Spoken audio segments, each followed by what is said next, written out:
Adam and Eve in the Garden of Eden. By Bible Stories. Brought to you by TellStory.net, stories from around the world.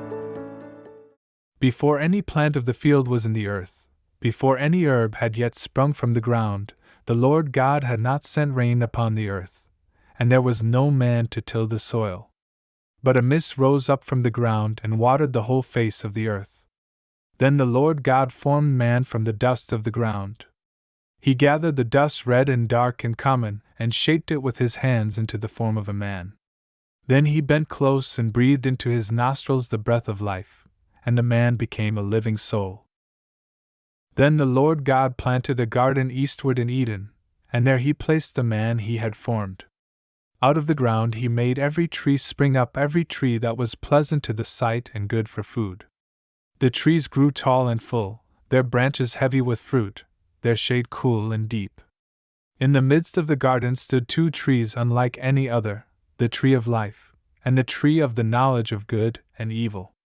A river went out of Eden to water the garden. From there it parted and became four heads. The first was Pison, which wound about the whole land of Havilah, where there was gold, and the gold of that land was good, and bdellium, and the onyx stone. The second was Gin, which compassed the whole land of Ethiopia. The third was Hiddekel, which ran toward the east of Assyria. The fourth was Euphrates.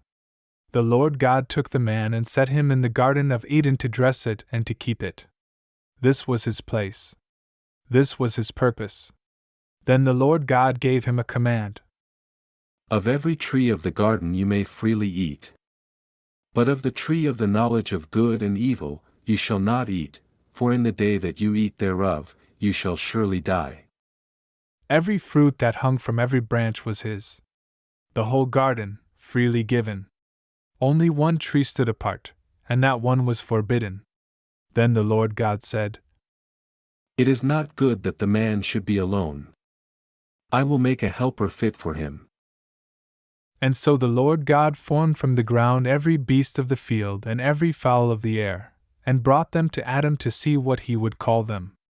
Whatever Adam called each living creature, that was its name. He gave names to all cattle, and to every fowl of the air, and to every beast of the field. Each one came before him. Each one received its name and went its way. The procession was long, and the kinds were many, swift things and slow, creatures of the air and creatures of the earth. But when every living thing had passed and been named, for Adam there was not found a helper fit for him.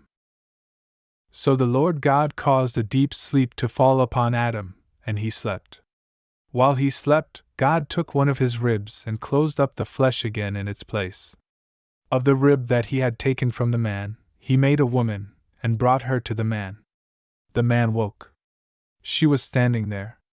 He looked at her and he knew her, the way you know something that was always part of you but had only just been returned. This is now bone of my bones, and flesh of my flesh.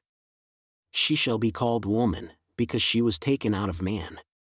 Therefore shall a man leave his father and his mother, and cleave to his wife, and they shall be one flesh.